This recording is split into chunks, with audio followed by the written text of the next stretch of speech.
Bonjour et bienvenue à cette 9e vidéo d'une série de 12 consacrée aux 12 guérisseurs du Dr Bach. Si vous ne savez pas ce que sont les 12 guérisseurs, je vous invite à aller regarder la vidéo que j'ai tournée il y a quelques mois et qui explique ce que sont ces 12 remèdes. Aujourd'hui, nous allons donc parler du 9e guérisseur, il s'agit de Scléranthus. Je vous ai déjà dit que dans le système du Dr Bach, avec chaque guérisseur, nous passions de l'ombre à la lumière, d'une face ombre à une face lumière. Dans le cas de Scléranthus, nous passons de l'indécision à la résolution. Donc le cheminement de l'indécision à la résolution. Voici ce que dit le Dr Bach à propos de Scléranthus. Pour ceux qui souffrent beaucoup de ne pouvoir se décider entre deux choses, chacune d'elles leur paraissant tour à tour la bonne.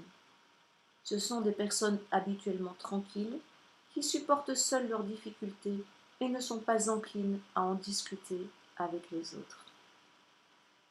Donc, voici comment le Dr Bach parle de Scléranthus. Je vous ai parlé le mois passé de Cerato. Eh bien, Scléranthus, voilà, on pourrait parfois le confondre avec Cerato parce qu'ils appartiennent à la même famille, celle des incertitudes, mais aussi parce que dans l'état de Scléranthus, comme dans celui de Cerato, on a tendance à hésiter, à se questionner beaucoup, à être dans une situation de choix où on n'arrive pas à prendre position. À la différence de Cerato qui demande à l'extérieur, Scléranthus est en questionnement intérieur. Donc c'est à lui-même que Scléranthus se pose la question. Donc la personne en état de besoin de Scléranthus va osciller entre deux pôles, mais à l'intérieur. Donc c'est une personne qui va être dans une forme d'indécision et qui va se dire je vais à gauche, je vais à droite, ah non je vais à la gauche, ah non je vais à la droite. On est vraiment avec Scléranthus dans cet état de balance où on ne sait pas, on hésite entre A et B.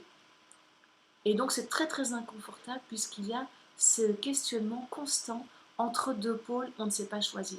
Scléranthus est très intéressant pour les personnes qui ne savent pas choisir et qui ne trouvent pas leur équilibre et qui donc font un petit peu ceci, un petit peu cela, mais jamais ne vont au fond des choses, jamais ne reviennent au centre et aboutir quelque chose. Elle est intéressante pour les états où on a des sautes d'humeur. Voilà, toutes ces situations de dispersion, de saut d'humeur, c'est vraiment Scléranthus qui permet de revenir au centre, d'aboutir quelque chose avant de passer à la chose suivante. Donc c'est une fleur qui peut être intéressante pour tous les dispersés, les hyper créatifs qui ont plein d'idées, qui entament plein de trucs, qui ne les achèvent pas. Et bien Scléranthus va permettre de mettre de la structure, vraiment revenir, ok, alors là je vais m'organiser, je vais faire ça, et puis ça, et puis ça, plutôt que de partir dans toutes les directions. Ça, c'est vraiment l'idée de Scléranthus, c'est un retour au centre, un retour au cœur, et ok, on avance pas à pas, plutôt que de se disperser ou d'hésiter entre différents pôles et de ne jamais complètement aller au bout de quoi que ce soit.